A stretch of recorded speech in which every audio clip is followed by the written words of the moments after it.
Welcome everyone. Feel free to come to the front. If you're in the back drinking, feel free to come here. Welcome to our, what month is it? January 2025 event for Robotics X Tokyo. I'm Mike Sudano, and today we're hosting a special panel. Forgive me, it was supposed to be bigger and multiply. There were supposed to be 2 different panels today, but we had a few members. Unfortunately, they had to drop out due to personal reasons, scheduling conflicts, visa issues. So what we are doing is having a panel about building a robotics community in Japan. And I've invited a number of friends who are leaders of communities in Japan, be it AI communities or robotics communities or startup podcast communities or venture cafe or somebody really cool who works in space robotics. So we're going to touch on all these topics that sort of intersect here. And just to talk a little bit about Robotics X Tokyo. So I founded Robotics X Tokyo about 3 years ago with a group of friends out here. And it's based on something I used to do back in Silicon Valley called Bots and Beer as part of Silicon Valley Robotics, where we would get together, buy a bunch of Costco pizzas, buy a bunch of beer, and get together and chat about robotics. We've been doing this now, again, for the past 2 or 3 years, and it's been great, and it's grown crazy organically. We have almost 850 members on Meetup and over 200 on LinkedIn, which is insane.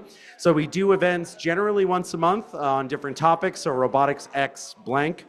And yeah, please find us on Meetup and LinkedIn and join us if you can, invite, share, everything.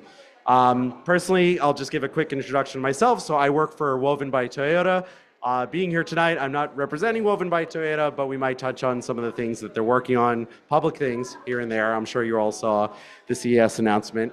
I've been involved in robotics for the past too many years, and I've worked for a number of startups and large companies, including Kawasaki, Mitsubishi, and now Toyota. So I guess I'm a registered Sarariman officially. And originally from New York City, then moved to Silicon Valley for 10 years. So I got my fill of startup stuff, and then moved out to Tokyo about 3 or 4 years ago. Feels like 10, 3 or 4 years ago. And yeah, love this community, love Japan. Yep, so thank you very much. Ilya, you can take over. Hi everybody, I'm Ilya, an entrepreneur based here in Tokyo. A little bit about myself, what I'm doing. I've started and failed 2 startups, mainly fintechs, one in Singapore, one in New York and Singapore. One bootstrapped, one raised decent amount of capital. Experience mainly on the engineering side, machine learning and AI. And for the past year since I came back to Japan, I used to live here for 2 years and then moved out to build a startup in Singapore. But for the past year, I've been, as a hobby, I've been building an AI community. We started with around 40 people 13 months ago, and now it's around 2,000 people. Half of them are engineers, 20% product managers, 15% investors, and then academia. It's a pretty cool community. Why I started it? Because I haven't found anything happening here a year ago when I came back. So I decided to try and emerge some of the AI talent that Tokyo has, because I believe Tokyo has a huge potential to become an AI hub, around Asia Pacific at least. And that's why I started some events, and then it grew, and now we have 6 subgroups, some startup focused, some more research focused, and yeah. So what I do, I'm trying to connect founders with other founders, with investors, help them some with engineering and so on, while myself figuring out my next startup. That's about it. Thank you. Thanks so much. Hi, I'm Nico. So I actually help out Mike a bit with Robotics X Tokyo, with organizing and finding people for our panels and for our community. So I'm a robotics engineer from Canada. Did my MBA here in Tokyo, and that kind of helped me enter robotics community here. I've worked my entire career in robotics startups and previously in logistics here in Tokyo, but now working for Astroscale startup doing robots for space to do what's called on-orbit services.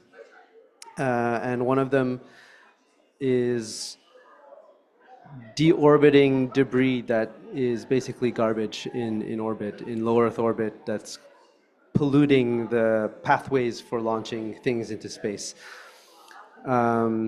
So I talked a bit in our last event in December about the project that is the phase one of what I'm working on now, which is the imaging of a piece of debris that has been floating in space for about 15 years.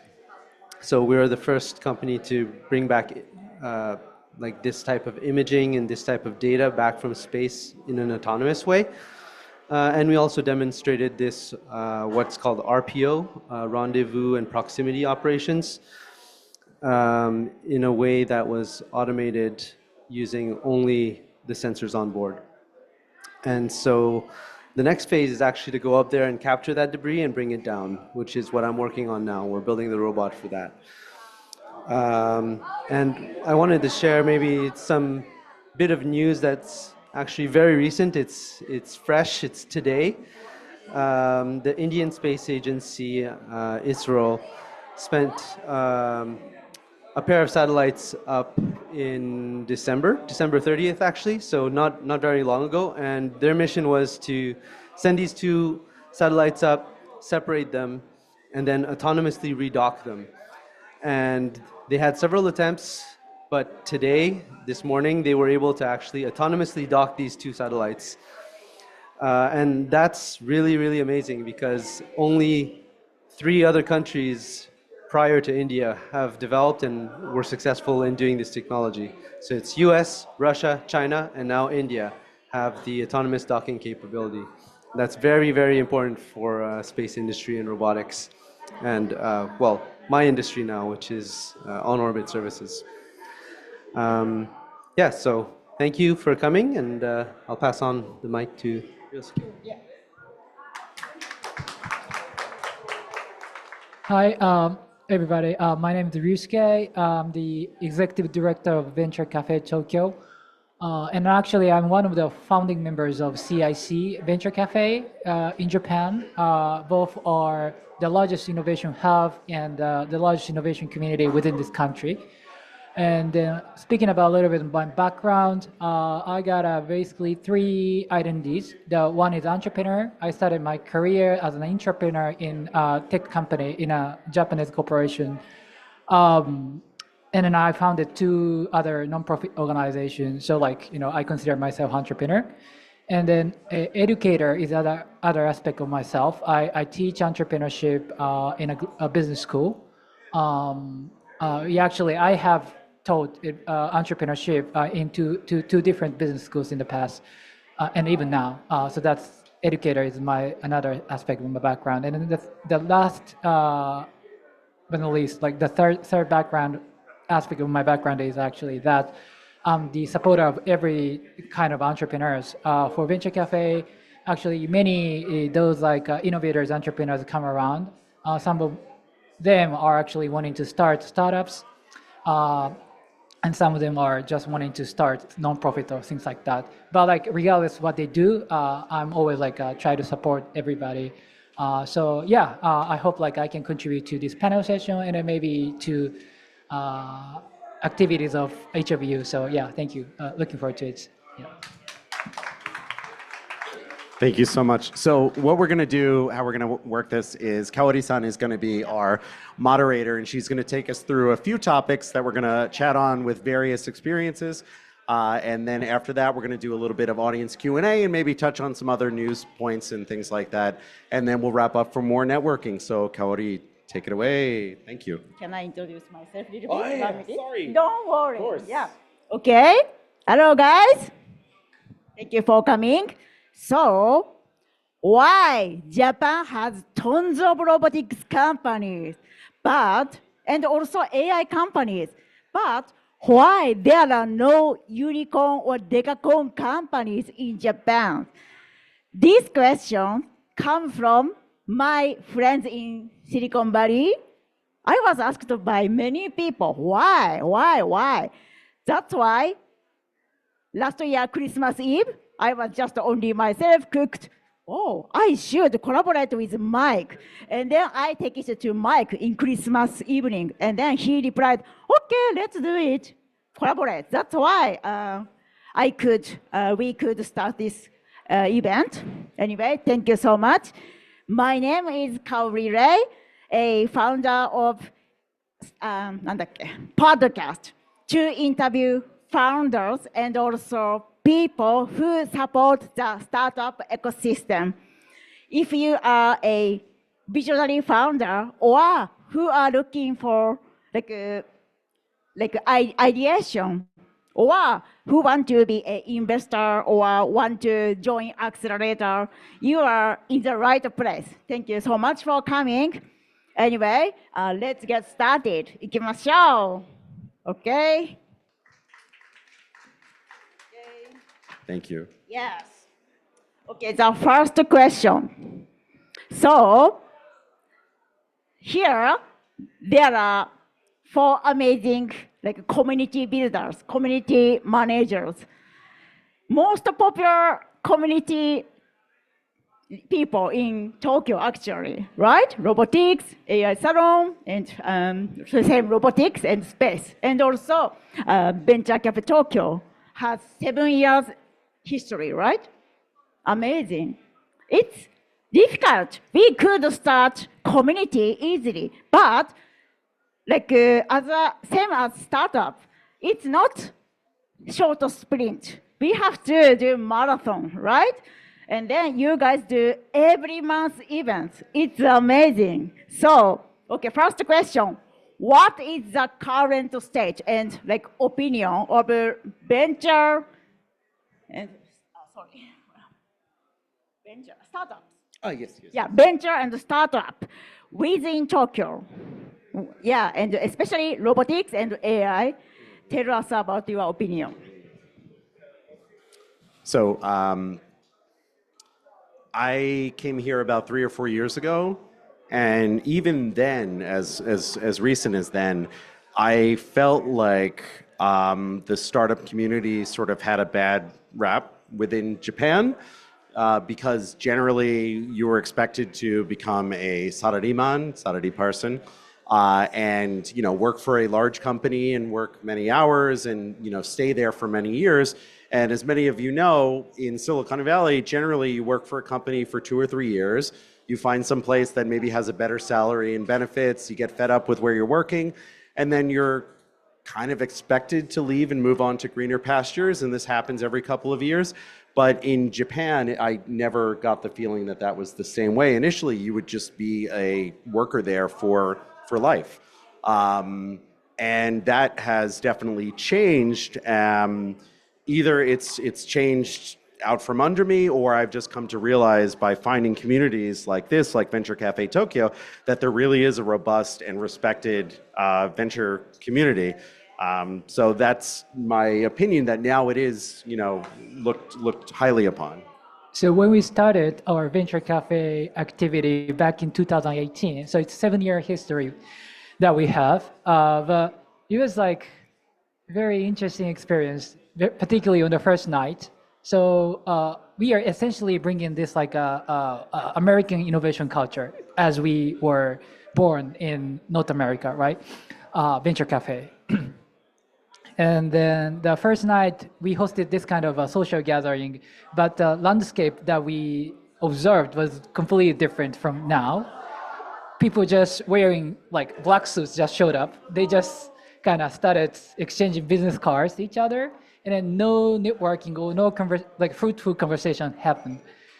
But as you say, if you look at right now, Tokyo Thursday gathering everywhere, really this fruitful conversation involving all those global talents, happening. So completely, yeah, I'm pretty sure there's been a huge leap, from the 7 years before. Did you have beer at that event, that first one? What's that? Did you have beer at the first one? Yes, of course. Okay, And all right. people thought of it as weird, because we were kind of giving away the beers for free, just like today, and then everybody just questioned us, hey, how do you do that?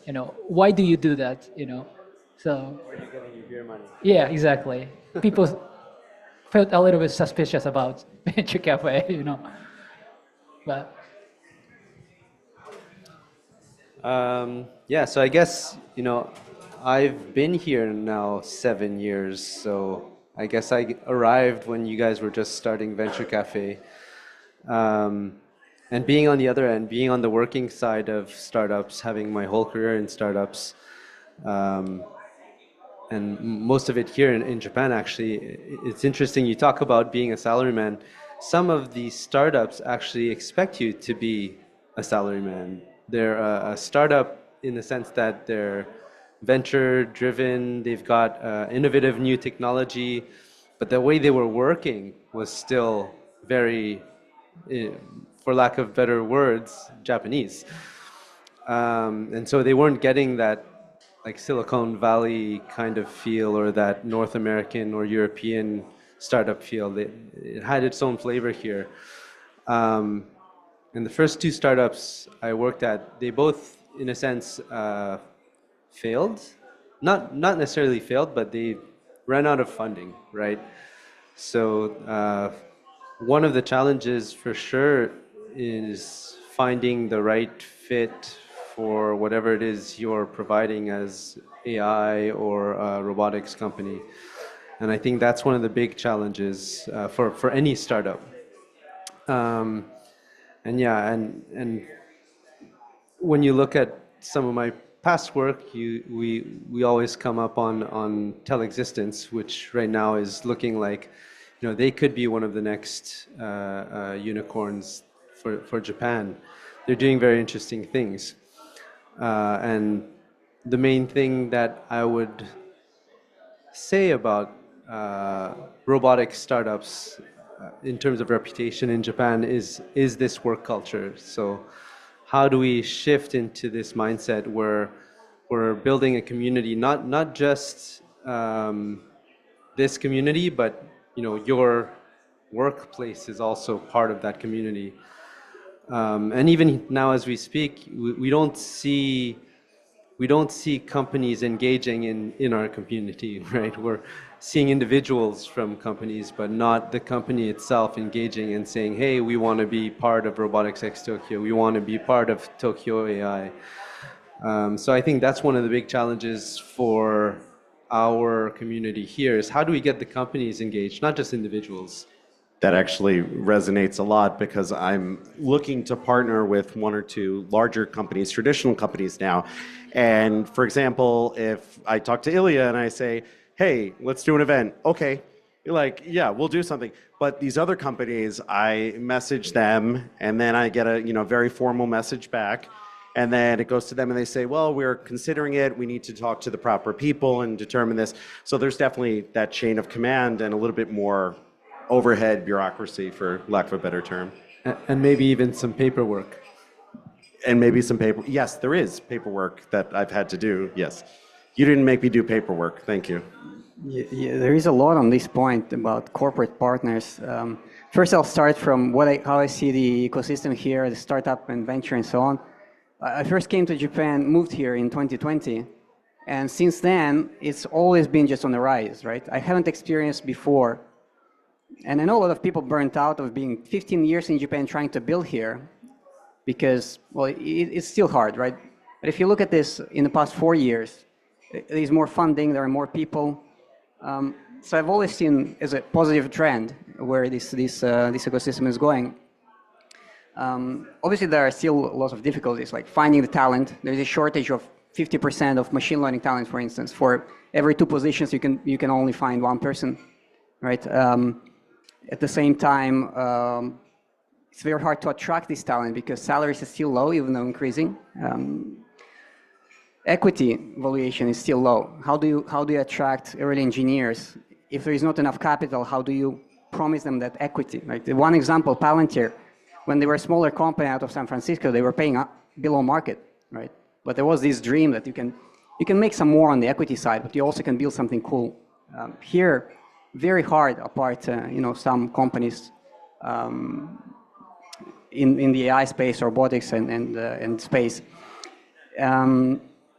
So it's a very positive trend. Difficulties that I see, and I've seen them already 4 years ago or 5 years ago, and I'm still seeing them. And it's pretty obvious here, like where are the Japanese? I find it very difficult. We have 2,000 people in my community, only 35% are Japanese. There's definitely a language barrier, but we have also some events that are in Japanese. Even if I don't speak any, we still have somebody who helps in Japanese, right? And it's just a different culture. To cover a similar example to you, we organized one for the Japanese startuppers and one for international startuppers. After the international one, everybody stays, just talks, have drinks. After the Japanese one, half leaves right away. No questions, nothing. It's improving, so we're trying to make this trick where we create two separate communities, and without telling them, we merge them. So slowly. So yeah, and when the corporate partner is super tough, I think there is a good strategy. You just get them to come to your events. For instance, we didn't have any big companies knowing about us. Then we invited Panasonic and Syngenta, for instance, two big conglomerates, right? And they came, and now Sompo reached out because they want to present something. Toyota Tsusho, right? Fujitsu. So it's really show them a little bit of this value, get them in somehow.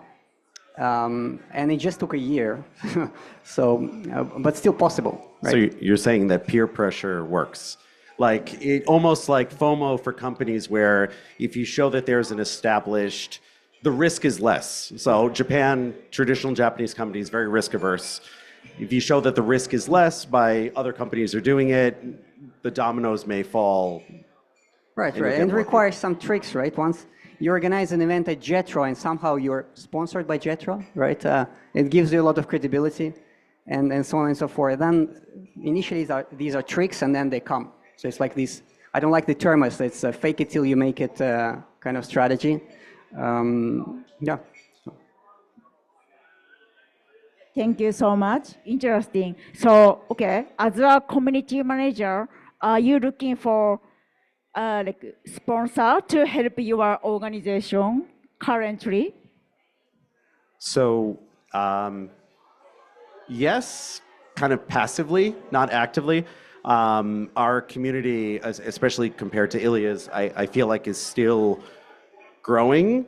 And we've been extremely blessed that just when we started out, somehow I connected with Urishihara-san, Takuo-san, and they offered me to, present here, have an event here.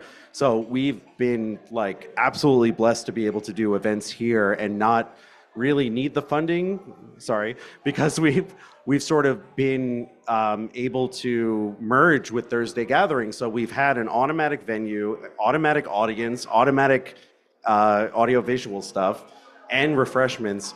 I think as we grow, we will probably want to explore other places as well. For example, we're talking here and there with Tokyo Innovation Base as one location. And maybe Lewagen also, Sasha, I've spoken to. So if we do events at other places, yes, we definitely want to have corporate sponsors for things like refreshments, and even just offering up the space would be great. And of course, what we could bring is a whole bunch of robotics interest and talent, international. And yeah, if you're interested, for sure, reach out to me.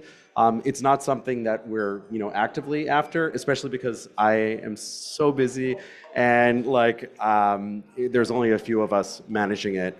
Also, if you want to help out with the organizing, please get in touch with me for sure. But yeah. A question. So we were talking about this growing ecosystem and startups and so on. A trend I've noticed in the past year, since I came back, there are more and more international foreign entrepreneurs after exits or after the MBAs and so on, moving here to start in Japan. And they're not just weebs, right? Not just nerds. They want to be based here for operational cost arbitrage, for obviously lifestyle and infrastructure availability. And almost every week I'm meeting 2-3 new founders that are trying to move here. And sometimes manage to match them with some of these other founders. But have you noticed this trend as well? People coming to you and really trying to show that they want to build here? There are obviously huge difficulties in doing that from the Japanese side, but have you seen this trend yourself as well? Maybe you too. Yeah, yeah, I have. But I'm wondering why, when the yen is so weak compared to the dollar, does it make sense for them to come here when they could be building something? Maybe it's offset by the fact that maybe it's easier to get funding here. I don't know the You reason. raise in US dollars, you spend it. That is true, and that it's like monopoly money when you come over here. But So like you're talking about the trends of the inbound of those entrepreneurs. Yeah, well, first of all, like we can't generalize all those like inbound trends like from outside of Japan. For example, if you look at the East Asia, like Taiwan, Korea, we sense there is a more and more growing number or interest of those like startups about to Japan's market. And then if you look at the population of Korea, it's less than 60 million population, and then Taiwan it's less than 30 million population. And then now things are crazy all in the world. But if you look at Japan, the country risk is very low. If you look at the societal side of Japan, very stable. So relatively, comparably, Japan's being very attractive market for Korean and Taiwanese startups, and the cultural difference is very small. From all those like a Western country, the startups from Western countries or the other regions, right? And the other side is cultural asset is very strong in Japan. If you look at the quality of life, I know like if you work for a Japanese corporation, it's like it's so bad. But like otherwise, like if you like how do you say the living costs, the quality of food or those like infrastructure, they are very good in Japan. So I guess like they are making like a Japan a sort of a appealing destination.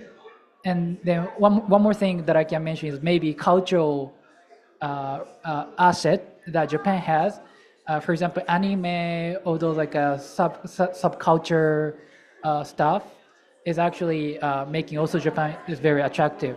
So maybe Japan is not a super the best destination for business or starting a venture or startup, right? But like still like desirable place, I guess. That's maybe that could explain maybe that trend. I think, yeah. Maybe something you mentioned earlier as well, in terms of labor shortage, right? For every AI or robotics job, there's actually, there's one for two. And that might be an interesting trend as well, where we're seeing recruitment having a much stronger presence. I find stronger presence here in Japan than maybe in Silicon Valley or even in Canada or Europe, is that matching up the engineers with the jobs has, and in my experience as well, always going through recruitment. And maybe that's where there's an opportunity to see, you come here to Japan, you get the workers from, let's say, Silicon Valley at a discount, and you're doing the same work. That's possibly one of the benefits of coming and making your startup here. And yeah, I definitely agree. Like the cultural aspect, I think, is very attractive in that sense. But at some point, if you get stuck in like this Japanese style working, then of course you want to move on. And having maybe like foreign startup in Japan, you won't have that same working subculture. I think that's something that might be interesting. And then you have people who do want to stay or who don't want to go to the other startup because they know, their culture is more black.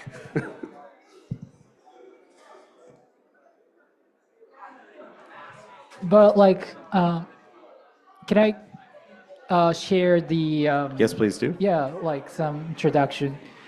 So now ecosystem is really trending term all around the world.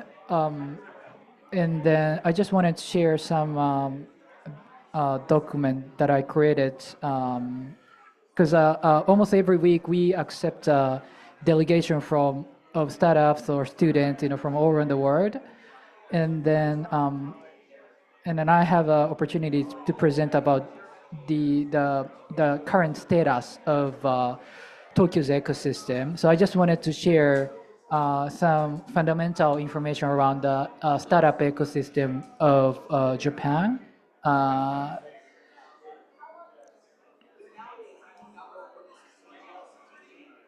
So Japan's innovation ecosystem overview is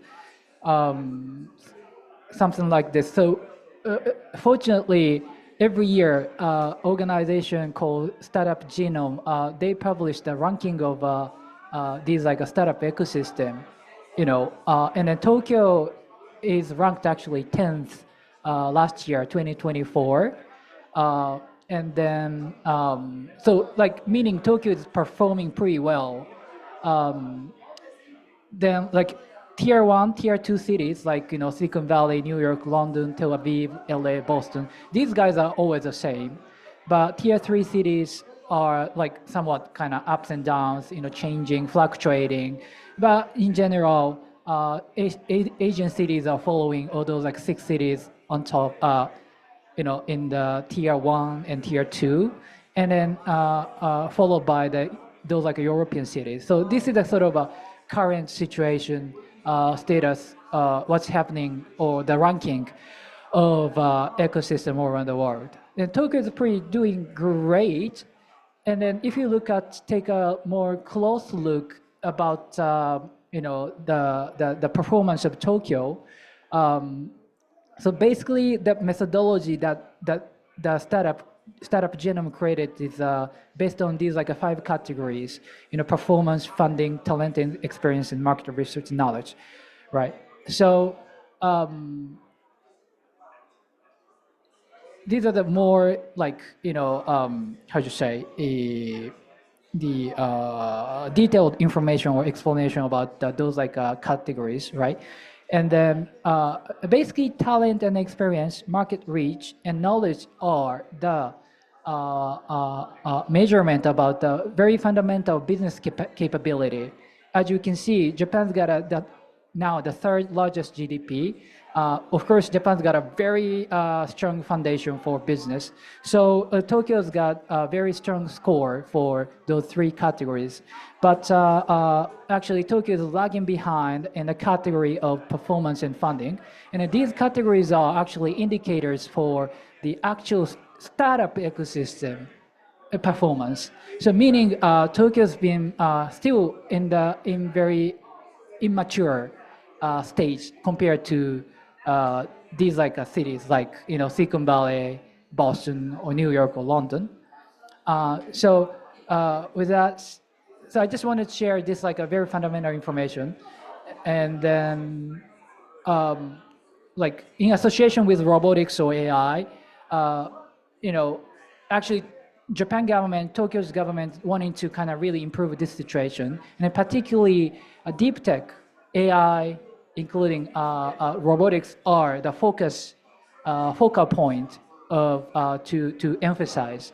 And then actually now the government's budget has been, always like it's getting bigger every year, and then actually rushing like those money floating into those like universities or research institutes. So obviously like maybe these communities are kind of addressing the how to say the really important points for Japan. But on the other hand, one more thing, like on the other hand, Japan or Tokyo has been kind of how to say needs more improvement, particularly to engage or involve global talents. So as you said, the cultural asset is great, and then many people come around. But I see other trend that those global talents leave Japan after about like a few years, right? 5 years, 6 years. So Japan's being like failing to kind of keep those like wonderful global talents reside in Japan like more longer term, right? So that's just because maybe Japan's or Tokyo's ecosystem has been still very immature stage. We just still need to learn, improve to learn how to kind of accommodate, how to live together, how to leverage all those global talents, to create the impact to the society. So that's I just wanted to share that. That's thing. great. Yeah. Thank you. So I have a question about, like you mentioned, performance and funding are really the indicators for Yeah. the strength of startups. So what do you think is missing in Japan in terms of, let's say, performance or funding? Either. That I don't know.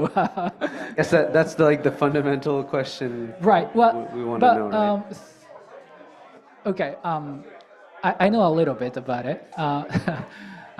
So the Go Global is a national slogan right now, even for Japanese Japan startup ecosystem. That's because traditionally or conventionally, Japanese startups has this tendency to look to only to domestic market, but again, 120 million population is relatively bigger, but it's not it's not super big. So if you only focus on Japan's market, that probably the ceiling of the revenue that you can possibly get is pretty limited, and that would actually goes to the market cap of your company, right? Affect the market cap of your company. So the simple answer for that problem is actually you need to expand the market you target outside Japan. So that's the kind of direction that like Japan's ecosystem look into, or the narrative that Japan's ecosystem shares right now. So many people are pushing Japanese startups or those startups who are born in Japan, to go outside. So that's one thing. If I can add one thing here, Japan has this interesting thing, this closest racism. They say Japan to global, what actually they mean is Japanese to global. Like we have lots of foreign entrepreneurs that are trying to build here, raise and so on, and they can't find funding because, it's riskier. Communication-wise, lots of VCs here, why should they care for you to build outside if they can IPO for 200, 300 million here? So it's this Japan to global should actually be real Japan to global, not just Japanese to global. And that's something I'm pretty upset with. But we'll change it somehow by getting investors that are not Japanese VCs, maybe. I don't know. I completely agree.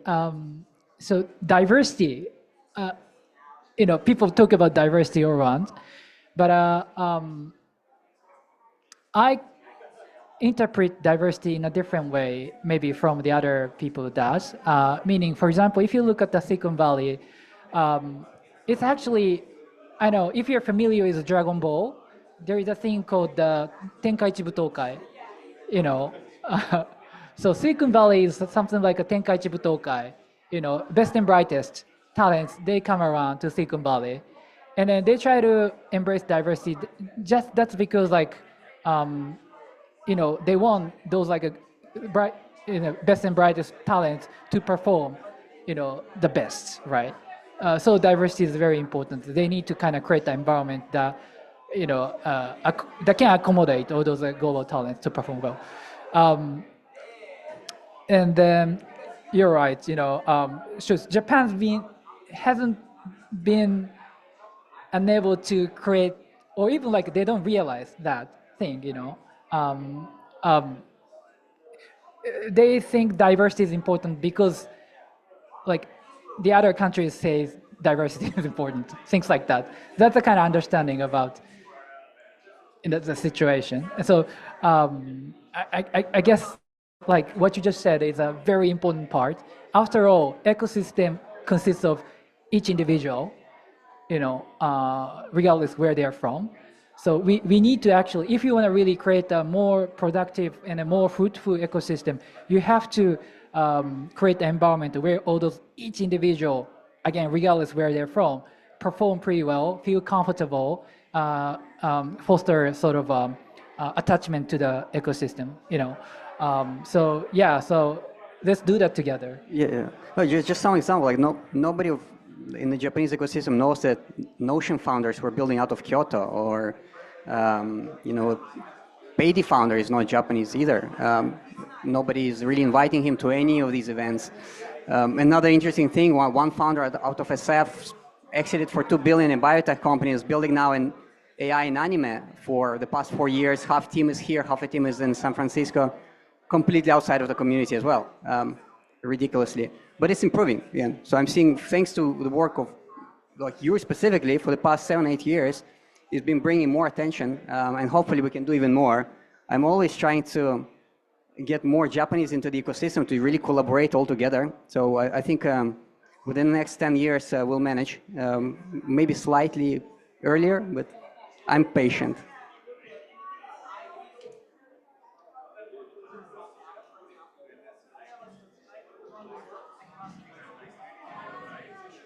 Yeah, I think we still have a little bit more time. Maybe specifically about the robotics, maybe?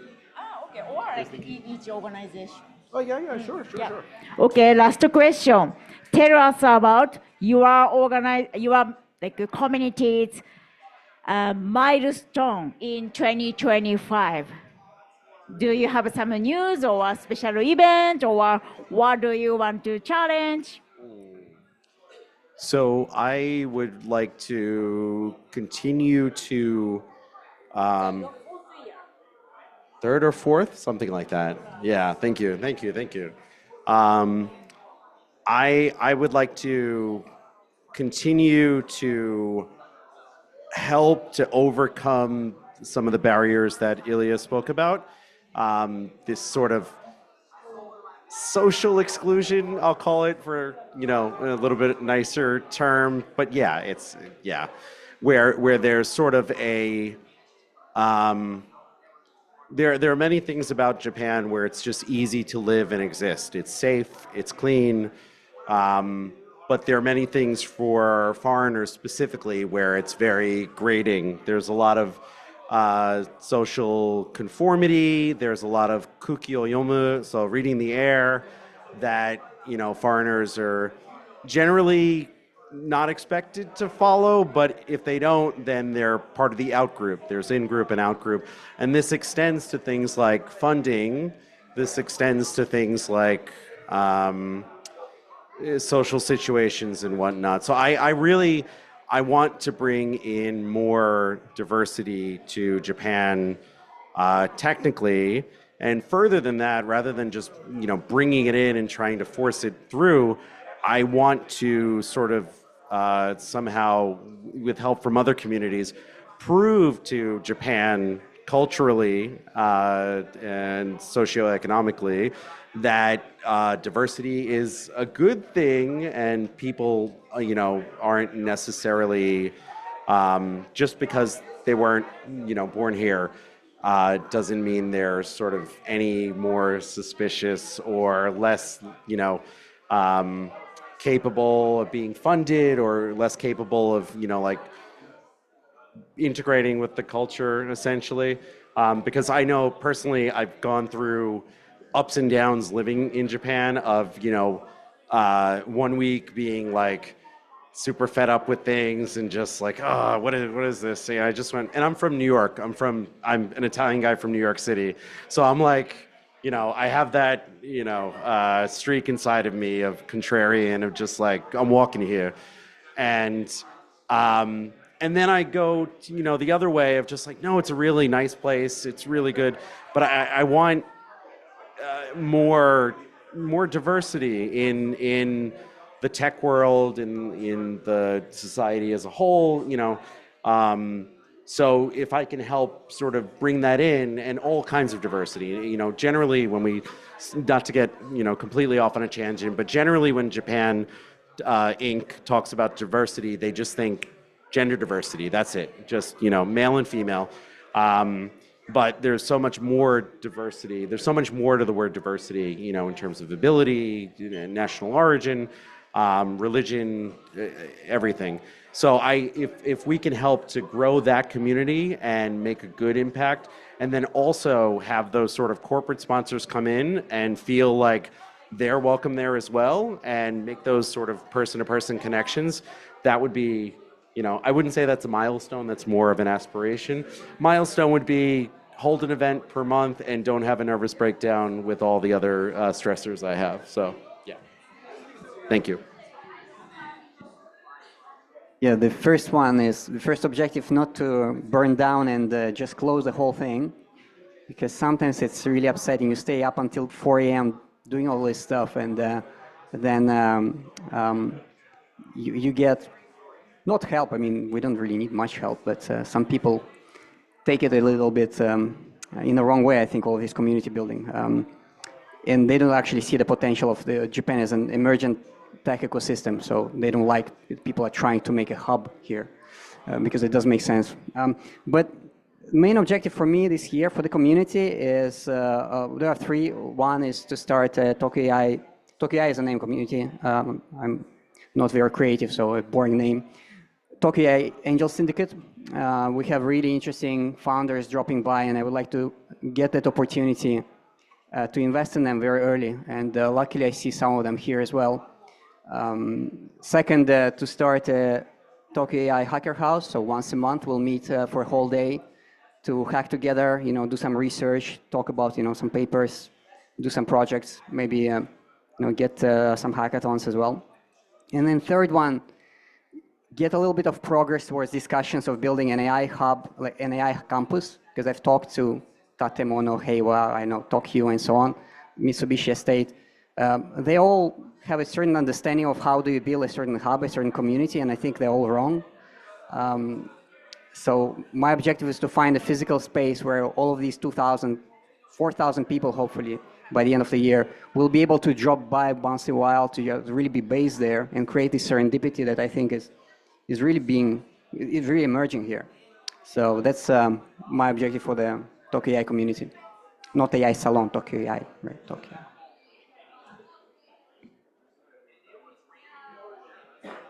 Yeah, so maybe adding to what Mike is saying, and a bit of what we've talked about today, I think the interesting thing for me would be to try and see how we get companies a bit more involved with our organization, getting buy-in from companies to say, hey, let's collaborate and do an event. Let's talk about what we're doing in-house. We want to present what we're doing to the world, to the community. And I think we don't get much of that here. So that would be great to be able to find something like that for this year, once, maybe twice a year.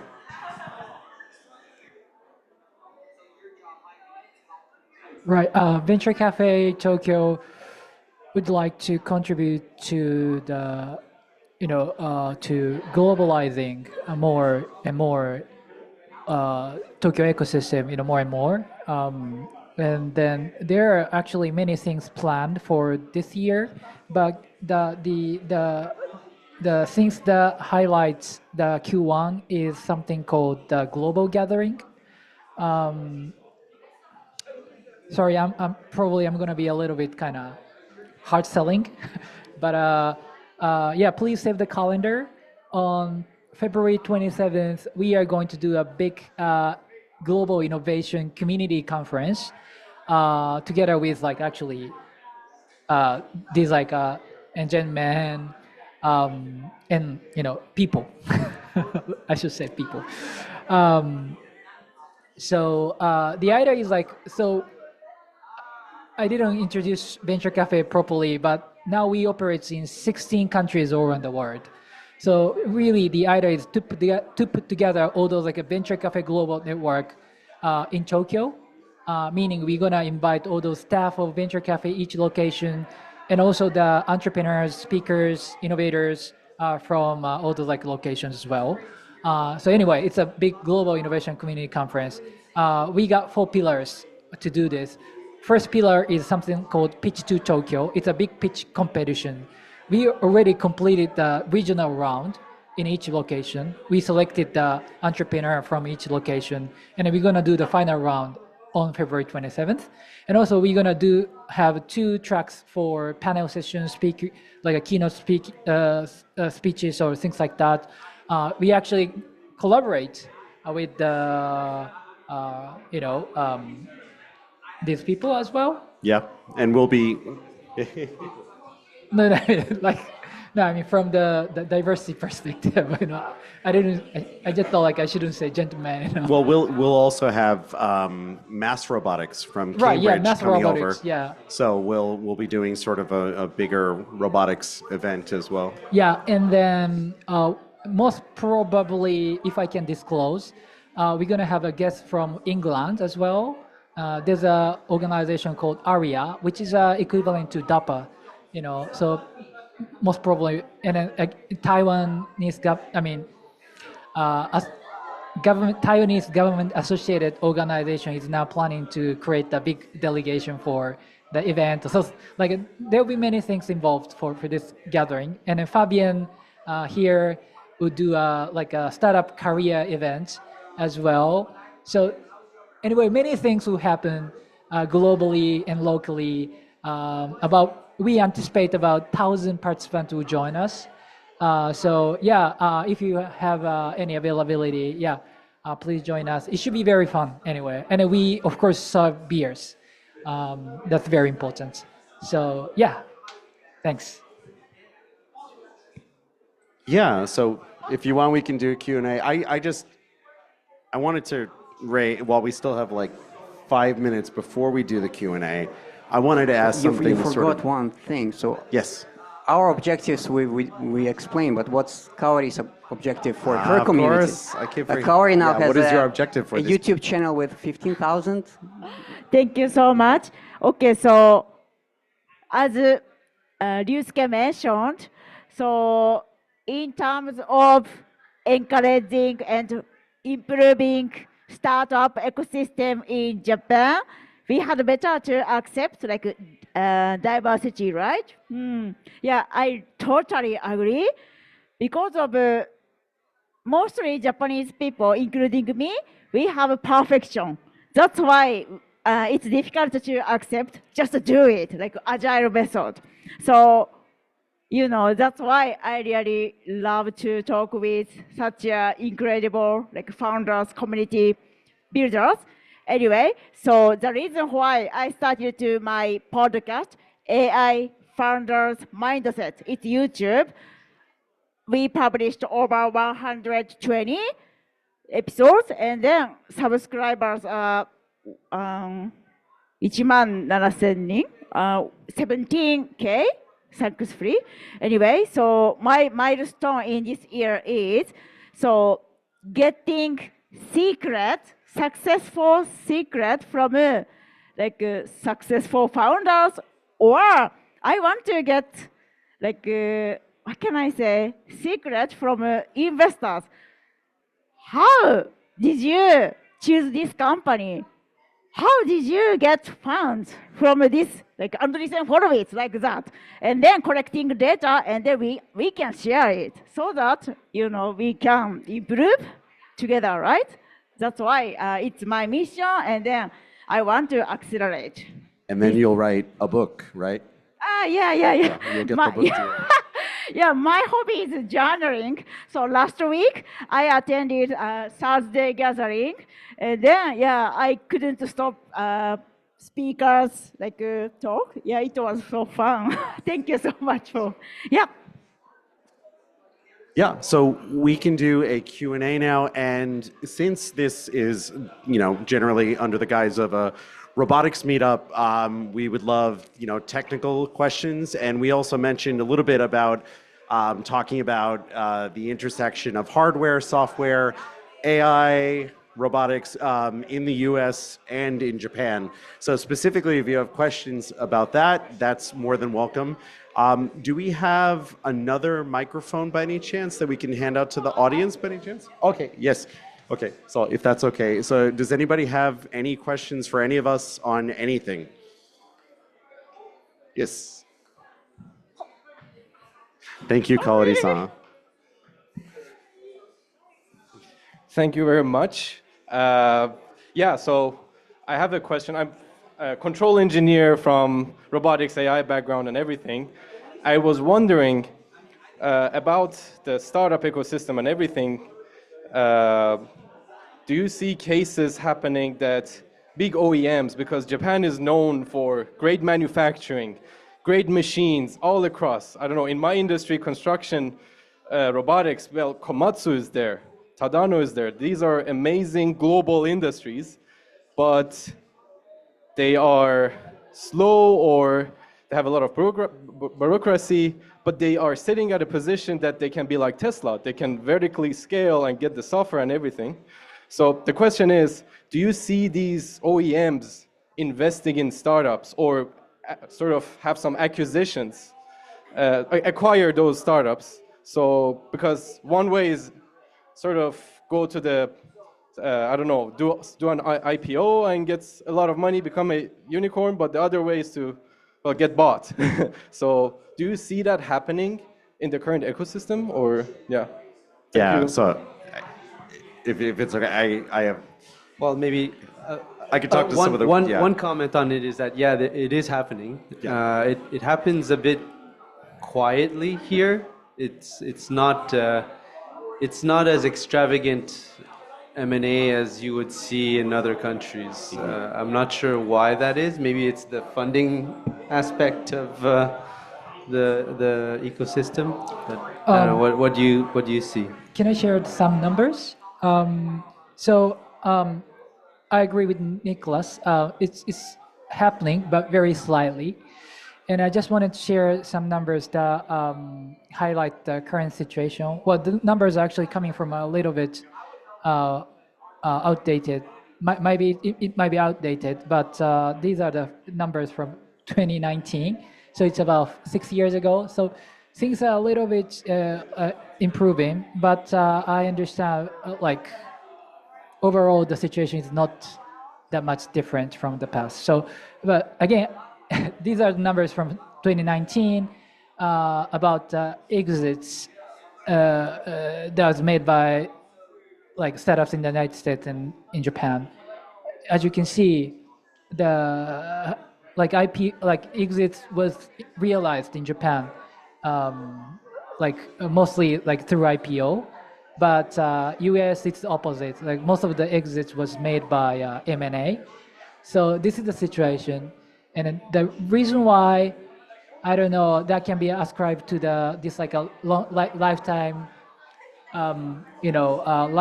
this corporate culture of Japan, where you are granted to work for the same company like forever, and that tend to create a sort of a thing called the not made in here thing. I don't know if you've ever heard of it, but not made in here. Like they are not prone to, like they are not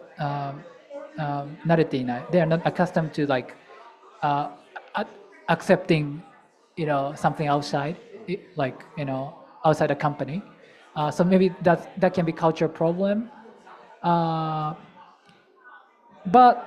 on the other hand, good sign is all those Komatsu and those big corporations corporations belongs to Keidanren.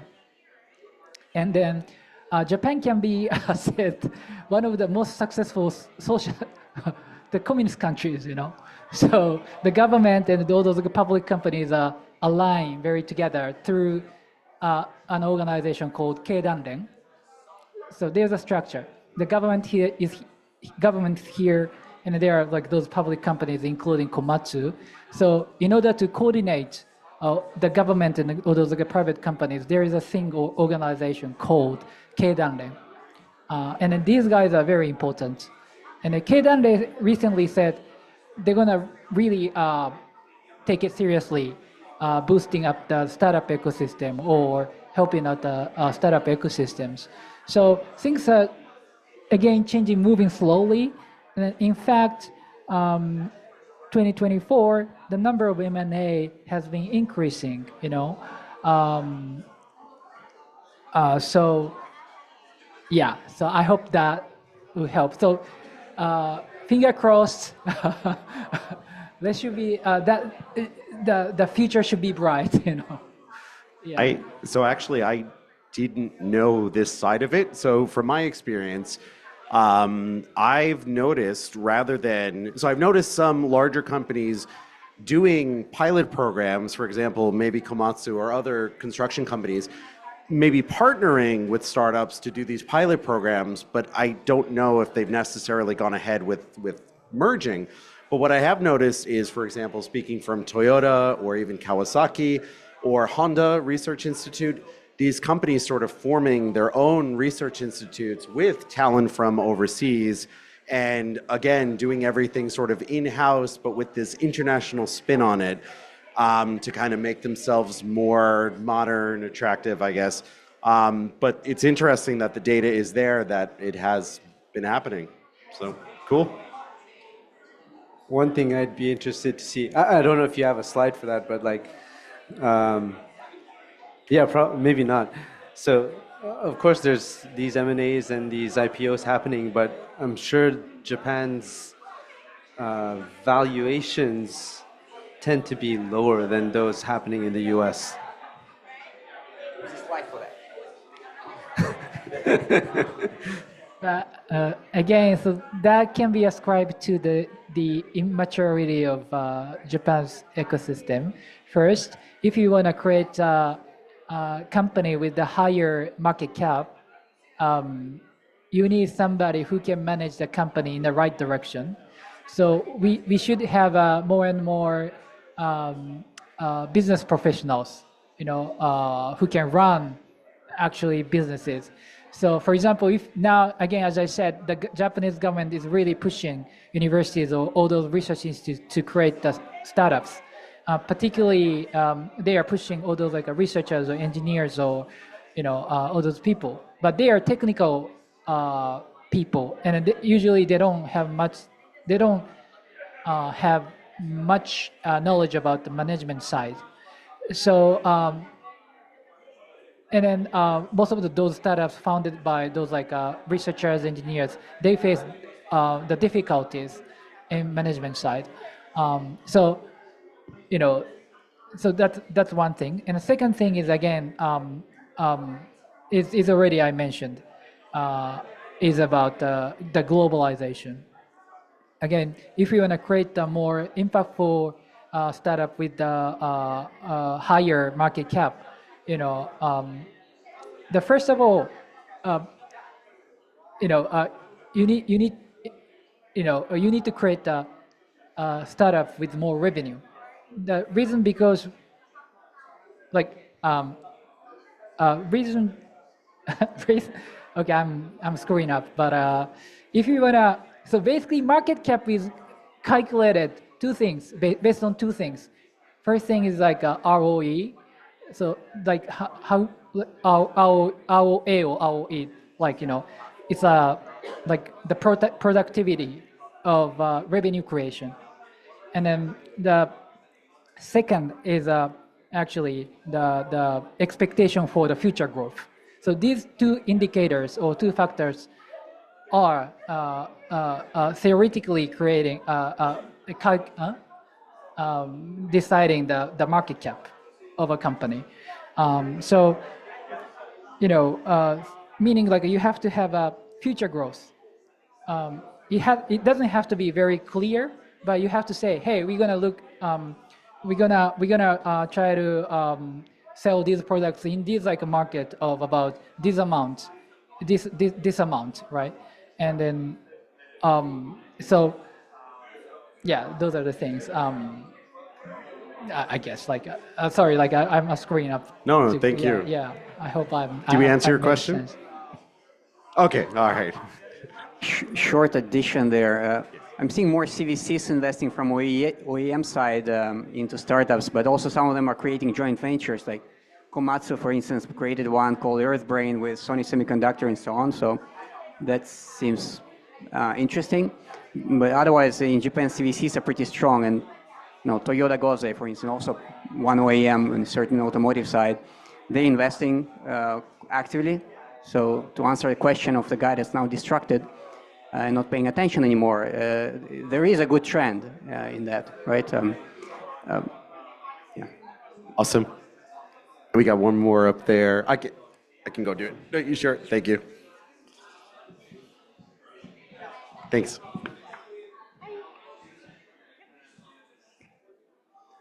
Yeah, excellent session, guys. Thanks very much. So I'm Evan, co-founder of Kimaru AI. This year marks the year that I will have spent half of my life in Japan. After more than 20 years of trying to help Japan with digital transformation, this is the most optimistic I've ever been about Japan's future. And it's mostly because of this convergence of where Japan excels, areas like robotics, with emergent AI. This is going to be the year of deployed agentic AI. So the reason for this optimism, for me, mostly comes from the positive steps that the government is taking in terms of legislation. And I wondered, maybe if you could help explain a little bit about that. The Kishida administration put forward the goal of being the most AI-friendly country in the world. Now, we've had an administration change, but I think those policies will take hold. Does anybody have a little bit of inside information on those policies? Can you help explain why Japan is such an AI-friendly country? I think, first of all, culturally speaking, in Japan, since the beginning of their work on neural nets in the end of the 60s, they've been getting in the direction where they work with this future intelligence. Rather than creating it to substitute humans, it was always in synchrony, let's say, with synergies. And that would mean AI friendly, in my view. Next year, we'll have the future 5-year plan, right? So this last 5 years, starting in 2021 up until, well, this year, that's when we decided, okay, let's do Society 5.0, is where they wanted to create more systems that are friendly to the autonomy, to AI, and so on. And the direction they're trying to take now to be more AI friendly is to attract more talent, right? Try to manage, because I've seen some numbers about the IP, lots of patents. Japan is #1 country in the world in terms of patents per patenting organization. But the commercialization struggles, and some of the reasons are, you don't teach business to your PhD students, and that's one of the policies that are being introduced, make it compulsory to study business courses for PhD students. And there are several of these kind of directions. That's how they try to be AI friendly, right? First of all, by accepting it and using it in daily life, and not just seeing it as a menace, like you see in everywhere outside of Japan, for instance. EU regulating quite heavily and actively, while Japan is a little bit more open, right? They're letting other companies to build without over-regulating. So in that sense, it's AI friendly. So talent, regulation, and hopefully availability of capital as well, because they've been investing a lot into at least getting back on track on the semiconductor industry, data centers, and so on. But also getting GIC, for instance, to allocate more capital into foreign VCs to invest into Japan and into local startups. So I think that's what it means to be more AI friendly, really. Talent, commercialization of research and investment. I think another aspect, and you mentioned earlier, is this cultural asset, this social acceptance of robotics or AI. And it comes even in manga from decades ago, right? When you look at the consumption of media, you see kids watching robots and they play with robots, whereas in North American or Western media, robots are bad. They're destroying things. Here in Japan, robots are helping you. They're time traveling. They're, doing things for you here. And yeah, socially, I think it's always been culturally more accepted to have robots and AI as part of your everyday life. Yeah, absolutely agreed. And I think also in terms of influx of talent as well, maybe people who are attracted by that versus Terminator, speaking from, not from a government standpoint, but maybe some companies that are working with government. Speaking from Toyota, before this I was part of Toyota Research Institute, and they were founded specifically to bring together that concept of great Silicon Valley culture, code, and more traditional manufacturing. So I think that extra influx of talent where these companies are hiring more internationally is hopefully going to continue and then open up. And then maybe that'll pressure the government more so, having a greater share of international workers. But in terms of specific policies, I think Ilya probably knows the most about it. Thanks. Anyone? Yes.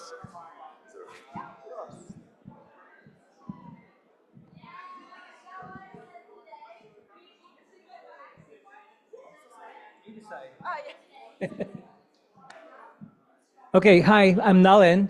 Ilya, thanks for having me here. Just because today was about robotics, and I got a sense that we didn't get to talk about robotics as much as we would have liked. So maybe just a few things I want to offer as food for thought, if that's okay. I'm an investor in companies. I've got 7 companies in robotics. None of them are in Japan. I was born and raised in Japan. I've lived here for most of my life. Japan is my home. But it hurts me that none of my investee companies are Japanese companies. Some of them are active and operating in Japan, but just some data points for you. I think the biggest robotics companies I can think of are Fanuc, Yaskawa, and maybe, who's the other one? Daifuku. And I'm going to say Daifuku because we don't think of them as robotics, but they're actually a robotics company. I did some research on the numbers. Daifuku revenue is $1 billion. It's not that huge. Yaskawa, $1 billion. Fanuc, $1.2 billion. Valuation, these are all public companies. Daifuku, $8 billion in revenue, in valuation, right? So it's an 8x on their revenue. Yaskawa, $8 billion. Fanuc, 28. So it's a good multiple on their revenue. But I think what's happening right now in Japan is the role of the robotics startups, to your question. The role is different. The role is Yaskawa, Fanuc, Daifuku, they don't want change because they've got a great business. And we have come here and we're kind of messing things up for them, right? But they know they need us. So they are slowly working with us, including my 7 companies. Some of them yes, some of them no. They're not investing in us because they don't want to give us money to grow. But they do want to work with us. And so, to your question, we have to find ways to work with them, not through capital collaboration, but ecosystem collaboration. So if I look at the 7 companies, and I'm going to highlight one more where I'm not an investor, I'm going to say the name, Mujin. Most of you know about Mujin, right? Mujin's raised about 80 million. They took that money back. So they raised money from UTEC, they took it back, then they raised more money, and they're going through this cycle right now. So I'm very curious to see where this will go. I think there is a role for startups here. That role is primarily around bringing vision systems, control systems, AI. It's basically bringing software, cloud, and intelligence to the hardware that the traditional Japanese players have made. And if we draw that line clearly, and we present ourselves not as a threat, but as a potential advantage for them, they will embrace us a little bit more. So I just wanted to share that thinking. Toyota has, by the way, acquired Vanderlande, has acquired Bastian Solutions. So on the logistics side, there are lots of acquisitions they've done, but not of startups, but of established companies in the robotics space. And they're consolidating in their own little way. That's Toyota LNF primarily, but it is happening. I just wanted to share that. No, that's fantastic. And, especially coming from Toyota Research Institute, again, where it was founded, where those lines were drawn, like we're taking in talent from Silicon Valley because modern systems like Confluence and Jira, GitHub, you're using modern coding techniques. And yet, thinking back to my time at Kawasaki, they were still using floppy disks essentially, and their robot control boxes didn't have USB ports on them. They were using their own coding language from the 80s still. And even though companies like Toyota have tried to draw that line, it's still like, as much as they might want to work across lines technically, that's okay, but then there's still this big cultural difference that pushes those two forces apart. So even within Woven, we've seen this where if the company is at any one time more made up of Japanese nationals from traditional companies, the whole company culture will shift one way, versus if they hire more internationally, the whole company culture will shift another way. And there's always this sort of struggle over compensation, benefits, social programs. So I think even though technically, if all other barriers are the same and taken down, technically I believe that there is a great place where people can work together. But for better or worse, it's within this framework of you're in a corporate culture, there is a social culture around it that provides all this friction against it.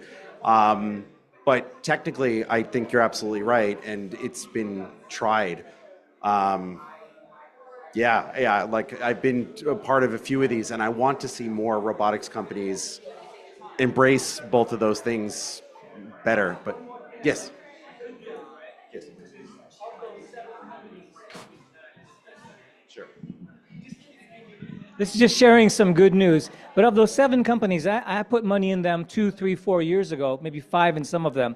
Last year was a great year, right? And 6 of them, I have notes here, 6 of them actually did Series A raises last year. Again, none of them are in Japan.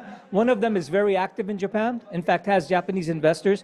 But they have raised between 5 at the lowest and 10 million in Series A just in 2024. So that is good news that these startups are not being like thrown by the roadside. They're actually getting money and getting traction, getting customers, getting talent, and moving into Japan as well.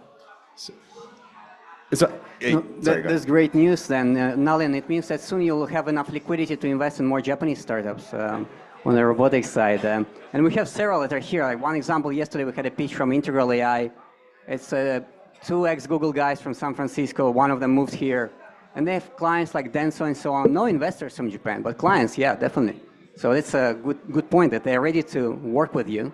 Maybe not invest in the beginning, at least not in initial rounds. So one difficulty for these startups is hardware it requires a lot of capital, and that's less available in Japan right now, or the risks are not being taken. So that's one. And second, I'm writing a report on the Japanese AI ecosystem, and the first chapter, I've just published it last Monday. If you go there, on the last page, there are a couple of charts, and they show how much Japan has not missed in investing in robotics especially. So Japan just lost their leadership in the past 15 years in robotics. They're probably 8th or 9th in terms of academic output in robotics, which is, ridiculously low. If you have such a low output in academia, how can you build these kind of startups? Because it's deep tech, right? So naturally then goes to China, Singapore, US, and so on. So I'm wondering what happens if Japanese traditional companies are very resistant to, I guess, working across the aisle and embracing new technology or embracing foreign workers. What happens in a few years when the age pyramid, of course, inverted in Japan, aging society, less people to take care of them and to do work. What happens when they have to adapt because they don't have enough people to do this work? And why hasn't that happened 10 years ago? Like, why isn't there more of that push? I would love to see more of that, like more urgency around that specifically and other large issues that we're facing, climate disaster, et cetera. Yeah. So more food for thought, I guess. Like, we need that. I definitely want to talk afterwards too. I'm very interested in which companies, if would definitely love to chat. Anybody else for, yes. Sorry, two, yeah, one and two. Hi. First, thank you for organizing such an amazing event and giving valuable insights. And first, as a Japanese, Kaori-san said, perfection. Japanese people is perfection. I agree. But that is not really bad, I think. For defense, I think bureaucratic, inefficient, I think, processes, that is not great, but perfection itself is not bad. So Michael-san said, yeah, reading atmosphere is important. So my question is, what skill, because this, I think, topic was building community. So I want to ask, what skills or qualities or trait are you looking for in this community? And also the sponsored cooperation, that is my question. So for sponsoring corporations, I'd like for them to be, generally in the industry. They don't have to be directly doing robotics, but for sure, I'd like them to be in some sort of deep tech kind of related to robotics. In terms of, kukyo yomu, something like this. For people who want to help out, I'd love to just have people who are very kind of communicative and who can take on organizing an event just by themselves, because there's sometimes where I just have to hand it off. That's been really good. People who are very motivated to kind of come together and be able to work independently. I guess just like any other company would be hiring, that would be great to have volunteers like Nico and other members. Yep.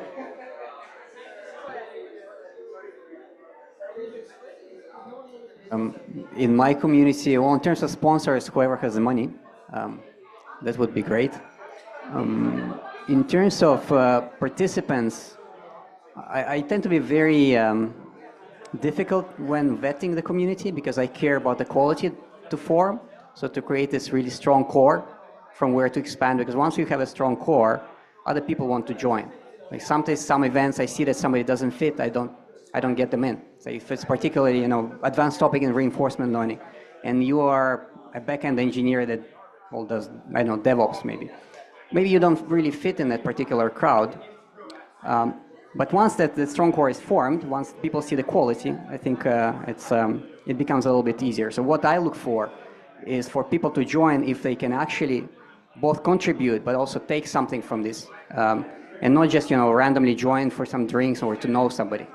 Right? But really get that quality out in terms of engineering, product research, also investments. So Nalin, you're always welcome. Don't ignore us, even if you're not an engineer.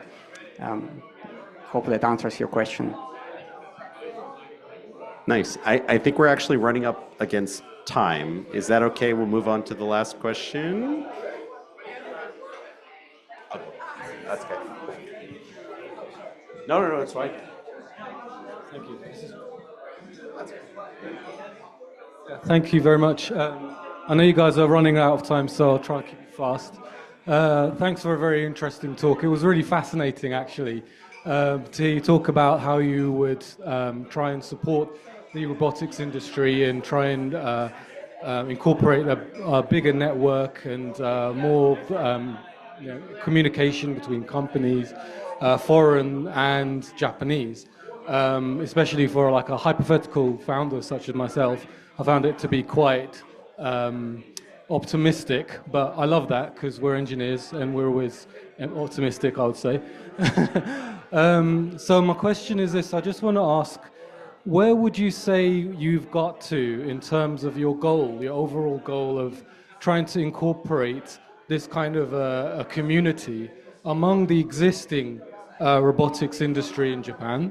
How far do you think you've come along that path so far, and how long do you think it will take, to take where we are right now to, a place where Japan is sort of like, like the Silicon Valley sort of thing, a kind of community?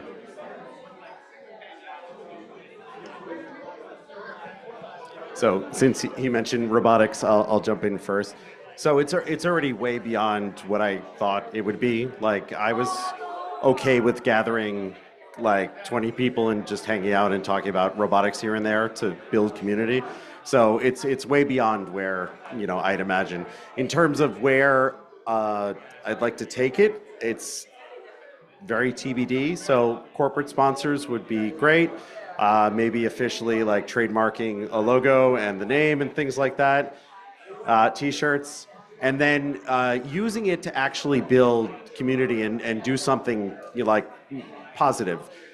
So I thought of maybe turning our LinkedIn page into a jobs board, and actually using it specifically for searching talent in Japan and internationally, specifically in robotics, which hasn't really been directly focused on. It's been more the industries that sort of touch that. So if we could, form some sort of job search for job seekers and companies, that would be great if I could, make that happen with the community to actually, get something going. It's a very good question, and I'm personally failing in that, getting the community really inserted into the local ecosystem. For that, recently we started reverse pitches with bigger companies like Panasonic, as I mentioned earlier, where it helps for them to come and see the quality that's there, and slowly, allows them to also meet some of these startups and start collaborate, hopefully, maybe even invest with their CVCs. But it's pretty tough because they're not used to this activity. So whenever I hear from people visiting our community, they all say, "Oh, we didn't even know there was such an active event or such an active community." But then maybe they came once, maybe twice, and that's about it. So what I would like to do this year is to create this relationship a little bit stronger. So where we do maybe more reverse pitches, where these companies come and show, these are the AI projects we are working on, please help us with them. Right, and then they start poaching people from this community. They start investing even more, and that will create a synergy between industry, so the let's say corporate ecosystem, and our more commercial ecosystem. Or was that the kind of question? So how do we see the whole structure working together with the community, or was it?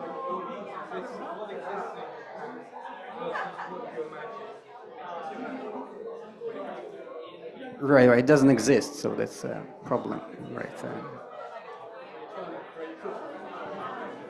Yeah, and I think the other part of the question you mentioned was, how long do you think it's going to take? Yeah, I don't know, but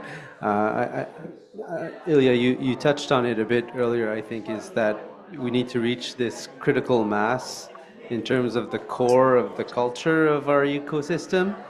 And then it maintains itself, right? And then you're not putting as much effort to say, this is what this ecosystem should be like. It just is. Right? And that's the first big effort. And even like Mike saying, 3 years ago when we started, it was 20 guys in a pub. We were going to the pub every month, and then we started coming here. So, yeah, we're taking these steps every year, every month, sometimes getting these improvements that are really building the core of our culture and our ecosystem. Yeah, until they can't ignore you anymore. For instance, I organized something with Panasonic, and Sompo reached out, right? As you were saying, they see somebody else there, they can't miss out. And that slowly creates a bit of FOMO on their end, and hopefully creates more synergies. So I'm quite positive about where it's going. Yusuke, do you want to take us out with a final thought? I don't know if I'm the right person to answer your question, because we are not managing robotics community. We're managing very generic community. But so our mission is basically connecting innovators to make things happen. We are trying to make resources available for everybody through hosting this kind of social gatherings where really everybody can participate. And for now, I feel that our activities are desired by people we see every week about 300 to 400 people attend, our Thursday gathering. So as far as like we are desired, we would like to continue our activities.